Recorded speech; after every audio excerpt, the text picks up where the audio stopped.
Bago lang, nag-aayo na rin kuman.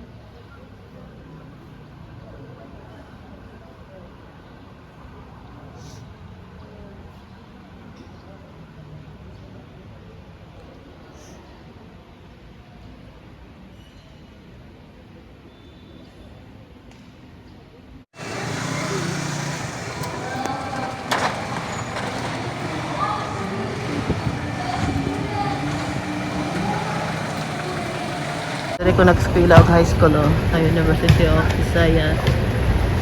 Likod Minterio. Nandiyan yung papa ko. Ha? Di ako mag-school out no? Di ako nag-graduate? Manoy po doy?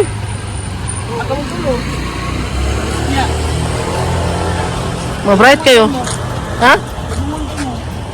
Badlungon. Malay vlog ang taxi. Vlog sa Pinas.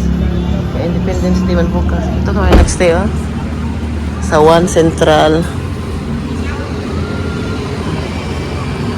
Bagong taxi to dito Cebu. Ano siya? Electric. One malita go. Isang malita na impake ko na. Yun lang yung isa na lang at yung hand carry namin. At mamili pa ako ng may pabili pa si Martin sa akin. At yan.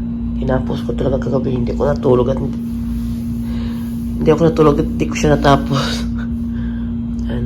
Yun na lang mga gamit. Nag-inom ako gawa ko ng kape. Dahil simula nung numating ako dito, hindi talaga ako nakainom ng kape. Pauwi na lang. Saka pa magkape. At sobra yung trangkaso ko ngayon. Ay, yun ako. Sana bukas hindi na ito masyadong grabe yung trangkaso. Yung pinadala ng tita ko. Yung Mr. Gulaman. Ang sa akin naman, mga inala ko. Nandiyan sa loob. Yan, mga dilata. Alos kay Martin pa. Nabili ko dyan lahat. Si Fiona, bibilhan ko pa ng pasalubong. Yan ang plano ngayon. Haircut. Type ka ka. Dami. Pagwapa mo. Dili gani. Kuha na. Bantay iro, bantay mo.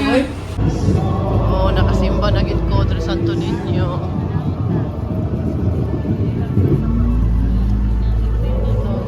Video na.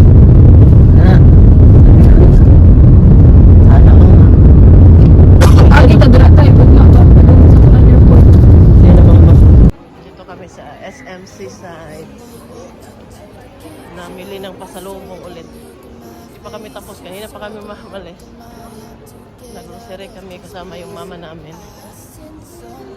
Sabi ko sa mama ko, grocery tayo ma. Kuha ka ng gusto mo ma. Kuha ito. O doon kuha ni mama. Minsan lang.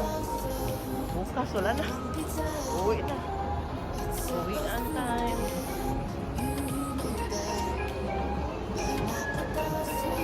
Ay, duta din yata iro rin.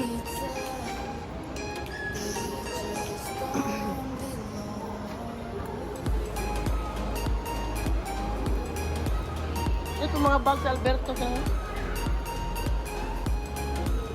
Pwede na ba mag-video dre ko? Pwede na ba mag-video dre? Look, Yes. Independence Day.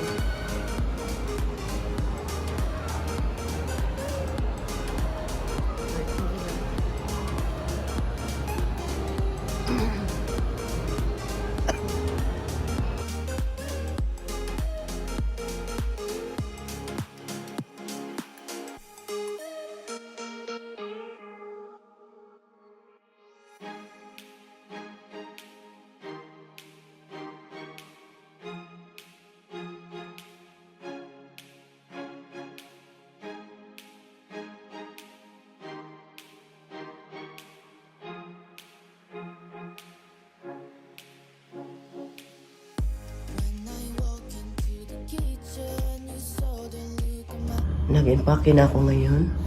Ito ito na yung hand carry namin ni Michelle. Kasi yung isang hand carry namin, binigay namin kay Rafaela. Para mas marami siyang madala kasi dalawa naman kami ni Michelle. Ito na yung pinakamabigat. Ito yung 23 kilos. Kasi 23 kilos lang din ang allowed namin madala.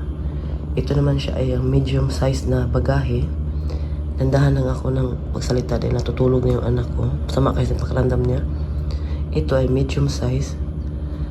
Kaya, at ano naman, nalagay ko na lahat. Yung lagay namin mga damit na lang. Ito na lang mga, at itong mga bra namin. At yung labahan siguro, iwan ko na yun. Para hindi na ako magdala ng mga labahan. Kasi yung iba, pinalabhan na namin. Malinis na yung mga damit na dala namin pabalik. At ito pa. Ito yung susuot ni Michelle bukas. Ito naman ay iwan ko to dito sa amin. Ito yung ibang damit ko. Ito yung yan, tapos na ako. At yan, uwian na. Nakakalungkot. Dahil sandali lang tayo dito. Parang araw-araw kami walang time, walang oras. Magkwentuhan tayo pagbalik ko ng Germany. Kwento ko lahat sa inyo ang nangyari. Pasensya na po kayo, hindi ako masyadong nagbibideo talaga. Wala ako masyadong video na gawa. Dahil alam naman po ninyo ako pag stress, kwento ko po yun sa inyo palagi. Pag ako po stress, wala talaga akong gana mag-video ng marami. At saka, syempre busy ako mag-entertain sa mga bisita, nang kikiramay sa amin, mga kaibigan ko, mga kapitbahay namin, pamilya namin. Meron naman ako mga video pero konti lang. Kaya yun ang natin. Yun pa, mga damit. Nahulog pa. Ito yung isang kumbag. Yun na lang dala namin. Yung iba, iwan ko na siya. Ito naman yung mga soup. Nilagyan ng mga basura na yan. Bukas tapon yan ng maglinis dito. At ito basura din. Ito yung susuotin ko bukas. Ito yung nadalhin ko bukas. Ito ang dalawa susuotin. Ito yung mga jacket namin. Dadalhin namin baka damigin kami sa aeroplano. Itong dress ko, iwan ko na din dito. Hindi ko naman nasinid yan doon sa... Parang wala na kasi sobrang kalat ng kwarto namin dahil nag-impake ako. At yung mga shampoo namin, iwan ko na lang din siya. Yan. Iwan ko na lang din yan. Dahil meron naman tayong shampoo doon. Iwan na lang yan dito. Yan ang mama. At yung isang sapatos ko, iwan ko din. Kasi hindi ko naman. Ito yung binili ko kay Fiona. At nilagay ko sa hand carry yung mamon na binili ko. Dalawa yung binili kong supot na ito. Dito yung isa. Ito ay kakain na namin kung magutom kami sa airport. Pero pwede naman kami kumain doon. May kasama naman kaming may credit card. Wala kasi akong credit card. Ayan. Yan yung plano. Maganda kasi pag credit card yun mabayad ka, kakain ka doon. Yun ginawa namin papunta dito sa airport noon sa Hong Kong kami. At ako po ngayon ay may trangkaso. At yung mga lotion, iwan ko din yan. Sa amin, iwan ko na din. Kasi makabili na doon balik. Para hindi na mabigatan. Ito medium size naman to siya. So, hindi naman siguro ito aabot ng 23 kilos kasi halos mga damit lang yung nilagay ko. At itong pulburon. At yung corn beef at yung pasalubong ko sa aking inaanak dahil may birthday. Kaya pasalubong din yan. Yan, lahat ng pasalubong nandyan sa malaking bag. At yun na lang yung gagawin ko at maghimasa na ako at mahiga dahil maaga kaming mag-check out ito bukas dahil maaga kami papunta ng airport. Check natin. Dito yung sigarilyo. Sigarilyo pala baby. Dito. Ketchup naman siya. Harapin siya. Milk. Kamain. Ano pa dito ang sigarilyo?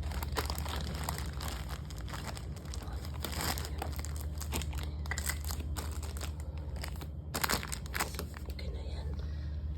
Ayan, ready na kami. Nakaayos na, nakakilay na. Yung ubo ko, ganun pa rin. Alam pa ba ninyo? Pauwi na lang ako. Isang araw pa. Kahapon pa ako nakainom ng kape. Dahil sa sobrang busy. Tapos pagising namin sa umaga. Pagising namin pa paggaling kami doon sa bahay mga alas.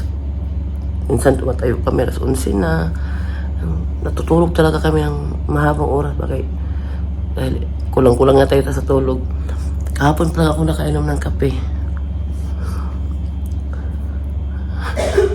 Ngayon, inom sana ako ng kape. Wala na palang mineral water ito. Tapos hindi pwede gamitin yung tubig sa sa gripo pang inom. Hindi siya mainom na tubig. Hindi siya sure na inumin. At nakaready na natin yung empake. Nakaready natin paggahe. Yan. Itong t-shirt na to, dadalhin ko to ulit. Ilagay ko lang dito sa hand carry ko or iiwan ko lang. Marami akong damit na iniwan sa pama ko. May mga t-shirt ko na hindi naman ako masyadong nag-t-shirt doon sa Germany pag umaalis. Pag summer ba, nagde-dress talaga ako. Kaya binigay ko sa mama ko. At yung mga ibang damit ko pa, iniwan ko na. Kunti lang naman yung damit dinala ko. Nadala ko ng mga dress na hindi ko na ginagamit. Pero pinamigay ko siya. Pinamigay ko. Okay. Kan ich das hier lassen? Ich wollte Hemd Ja, in Deutschland bringen. ja, kannst du hier lassen. Ja. Für wen? Rein. Ang anak ko. Du bist Sportsler und, sabi Michelle, du bist genauso spielst so. Yung anak ko sumasakit yung tiyan niya. Uwi na lang kami. Ay, feel ko hindi siya hindi niya, yung basa dito. Ang basa, yung tubig dito. Tubig not good here. Not good. Nagpakulay pala ako gapon nun para matabunan yung aking mga puti-puting buhok. Nagpagupit lang sana ako. Maranggaling yun. Madagaling yung babae doon ba kaya. Hindi naman to siya nireban. Lang to siya dahil ni-plan siya niya. Sabi niya, wag ko daw liguin para pagdating ko na, wag daw ako maligo. Para pagdating ko daw ng Germany, parang ganda pa rin yung buhok ko. Pero nilagyan ko ng kasi mainit. At hindi din ako naligo. Naghapat lang ako. Naligo pa na ako kahapon. Kaya yan, magsapatos muna ako kay darating yung Sirkila dito at pag hindi pa kami tapos, magyaw-yaw to. Ayan, good morning Cebu. Pauwi na kami. Ang ganda ng weather. Mainit na naman ngayon. At hapon pala umuulan kagabi pero hindi naman malakas. Diyan kami kahapon na punta sa SM Seaside. Yan dyan. Yan. At ito naman yung NU Star daw. NU Star. Hindi kami napunta dyan. Yan. Hindi kami napunta dyan kay wala kaming pera pang shopping dyan sa loob ng Magkwentuhan na lang tayo pag nasa Germany na ako. Ano yung binayaran namin sa hospital. Ayan. Kami ay magdandahan ng lalabas dito sa aming kwarto. At pupunta na kami sa reception at alis na kami papuntang airport. Dapat maaga kami doon dahil hindi natin alam baka matraffic tayo.